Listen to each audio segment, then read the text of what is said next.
Bei uns im Crescendo Talk Yury Revich, and you don't have 4 seasons, you have got 8 seasons. This is 4 too much. I think it's not too much. I just paid more and bought 4 extra ones. This is good, to manipulate nature, isn't it? Exactly, yeah. Well, in Argentina is a bit warmer than Europe, so extra 4 we took from Piazzolla, and we felt warm at the recording studio. What is that fascinates us about these seasons? I mean, it is always nature and music, of course. And Vivaldi, 4 seasons, everybody knows. What is the link between nature and music for you? Well, nature we see, but we also hear it. When we have raindrops, we have the sound of leaves and different things, and Vivaldi expressed that in music very well. And also, there are of course 1 million recordings of Vivaldi already on the market, but I didn't like any of them, so I thought I just had to record my own. I mean, that's self-conscious, isn't it? You know? But I also didn't like my own, so I think I need to record it again. No, just kidding. You hooked it to Piazzolla, you know?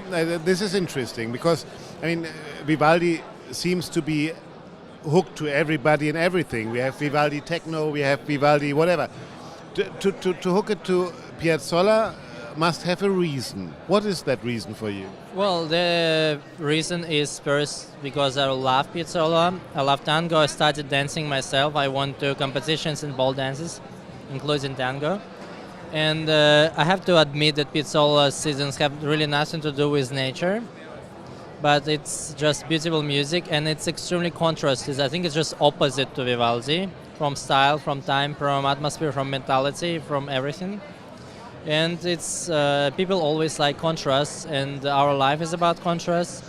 So to combine Vivaldi and Piazzolla, I think it's just beautiful. That's what is interesting, because you said, yeah, we can hear the seasons with raindrops and storms and whatever, but this is just the surface, isn't it? Seasons for us are melancholic, joyous, the summer where we are happy and go to the swimming pool, the winter where we are in the oven, and we are in complete different temperaments, aren't we? That's true, but summer from Vivaldi is actually in minor. And if people...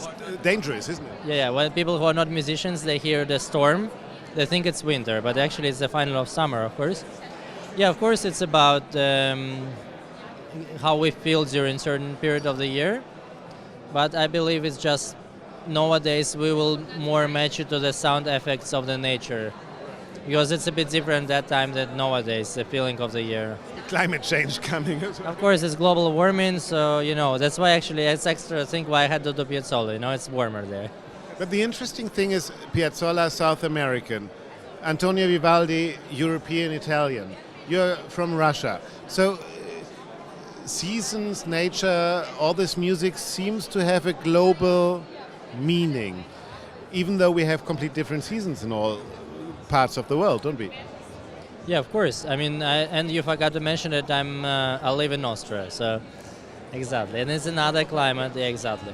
So, well, I mean, nature and music was always, especially the Baroque time, then classical and a bit less in Romantic period, one of the major themes for composers, and also for painters.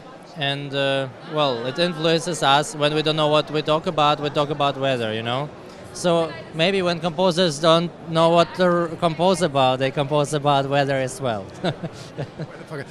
But if you say, you sit here with your yellow shoes and tell me, well, I listened to all of these Vivaldi 4-season things and nobody really matched what I was intending to say. What is it that was lacking for you? What did you miss? Well, it just, I cannot express it, As an artist, I just missed something what I wanted to express myself, the way I play, and I'm sure in 2-3 years I would maybe record it again and it would be different. And I would look back at my recordings, which I did now, and I would say, what the hell, it's something wrong. You're even young. Imagine what happens when you are 80. Exactly. Well, by that time I think I'd record already like 48 seasons or something. There are lots of violin players who played 3 or 4 seasons. But what is it now? What was it where you said, these are my 4 seasons? What was the impulse of playing this work everybody has played before? I like the music and I want just to express myself. And as an artist, I cannot now structure and rationalize the way what's different in my playing to the others, What is it? I mean, it's just the way I am, it's the way I see it, the way I hear it, the way I feel it, tempo-wise, improvisation-wise, all these things, and I'm more kind of musician which follows intuition. I would say it's a very archaic attempt you are doing. Would you agree on that? I wouldn't use the word archaic. I mean, the art is very relative generally. I think art is very subjective. It's not sweet what you are playing. Not, excuse me? It's not sweet what you are playing. It should not be sweet. Why should it be sweet? Because the Four Seasons very often are very sweet. And you put some force of nature into it as well. Yeah, of course. I mean, sweet can be like sugar or Vanessa May, but... Or bullshit, yeah. Exactly. But if you're a real artist, there is nothing... I mean, there are sweet moments maybe, but the art, music is about all kinds of feelings and emotions, all gradations of it. And if you just try to put one which is sweet and then another one which is very aggressive, you're not an artist. I mean, there are millions of different characters and chapters in between. And you always have to give something of yourself into music. Well, usually in Vivaldi, I'm giving all myself because he writes sometimes just long notes, very simple rhythm, and then we have to improvise and do some own things around that. So that's basically the whole Four Seasons are my own seasons based on Vivaldi, And I'm not saying it that it's like convention, it's I think the way it should be. And what is the link to Piazzolla now? Do you think that Piazzolla is the logical successor of a Vivaldi of today? Well, it's not today, but of 20 years ago? No, Piazzolla has nothing to do with Vivaldi, absolutely, and there is no link. The only link on the CD... I like that idea. No, there is no link, then there is a link, but not from Piazzolla, it's from Leonid Zisadnikov, who rearranged it and he added Vivaldi moments, like if it's the winter by Piazzolla, it's summer extracts of Vivaldi in it, yeah? So that's basically the link, but sometimes there shouldn't be really the link. In the music we record on the CD, that composers maybe, okay, Piazzolla was a huge fan of Vivaldi, that's why he composed it. I don't think so. He just composed his own Four Seasons, how he imagined it in Argentina with different tango types, and why not to combine it? And Zisadnikov just helped to find a more logical connection to this. But then you could combine everything with everything if you argue like that, can't you? Yes. And of course, why not? I mean, the thing about classical music sometimes that we look that for some concept which it should be extremely smart and like I don't know, chemical formulas or something like this. But sometimes you just feel like this music is completely different, but it fits as a contrast to this music very well. So why not to do that? I mean, you just should follow your artistic intuition. That's what many artists nowadays lack. They just see music from the business point of view, which they shouldn't do. I mean, for this you have managers and marketing managers, but sometimes just follow your intuition, your artistic instinct, and do the right things. Mentioning it is the Vanessa Mayization of classical music, basically, isn't it? Asian of classical music? What? Didn't you say Vanessa May? I mean, this is the Vanessa Mayization of music. It's like just having surface. And people are much more interested in finding content into music, isn't it? Yeah, no, but don't compare Vanessa May now with what we talk about. Vanessa May is... The opposite. No, of course. Well, I mean, I don't want to talk bad about anyone. No, I mean, and I'm not gonna because I like one track from Vanessa May. It's a Sabach dance, which I had on my iTunes. And it's not because of her, but the arrangers who made the job with all these rental percussions are just amazing, I think. It's actually better than the original. But it's not her achievement, it's just her producers. Okay, we skip that part, exactly. Yeah. We come back once more to you and yourself. Your education was real like this Russian school, and this is one stereotype of music as well. The Russian school, the David Oistrakh and Igor Oistrakh school and whatever. Does that actually still exist in a globalized world? Yeah, I mean, our world is about stereotypes, that Russian pianists play fast and loud, and the Russian violinists push the strings like this, like the violin will break. So yes, there are many like this, as well as I can also talk about stereotypes of other nationalities, but I will skip. So my personal example is I had the Russian school in Moscow. I'm fourth generation of violinists. My father is still my great teacher.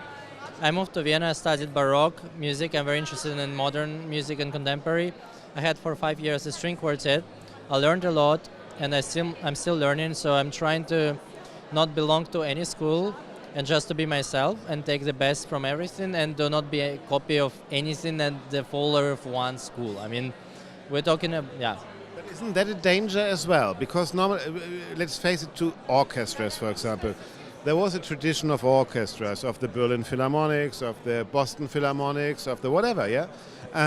And now it seems that the globalization makes a unique global sound, that you don't hear any origin or any school anymore. Is that something which is good for you, or don't we need that in music as well? Talking about orchestras, I agree with you, and I'm not gonna, give my comment on that. I cannot change that. I think I agree, but still the many orchestras have their own sound, and especially bad ones, when you hear them or recognize that's the one who is so bad. But talking about soloists, there are many musicians who I really love because they are very original. They're not copy of anyone. They don't follow any famous violin or piano teacher where 50 students play the same way, win the same competitions, and they cannot find actually the job after, because no one, I think people now start to understand also that you cannot listen to the copies every time on stage. Yeah.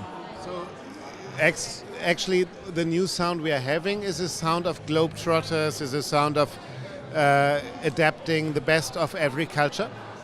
Yeah, the thing is, I think orchestras are a bit behind. So 20 years ago we started this globalization of soloists, and now, thanks God, I think it's stepping back, and we have really new generation, any new soloists and all kinds of instruments or singers who are really original. You cannot agree with them, or you can agree with what they do, but they are themselves. It's really interesting. And orchestras are now being globalized. So I hope like in 20 years they also will start to look for new ways, or let's call it be back to basics. Das ist doch eine schöne Erkenntnis. Nationen sind zu Ende und das wahre Ich ist die neue Heimat der Musik. Thank you very much. It was a pleasure talking to you. Thank you very much. Thanks.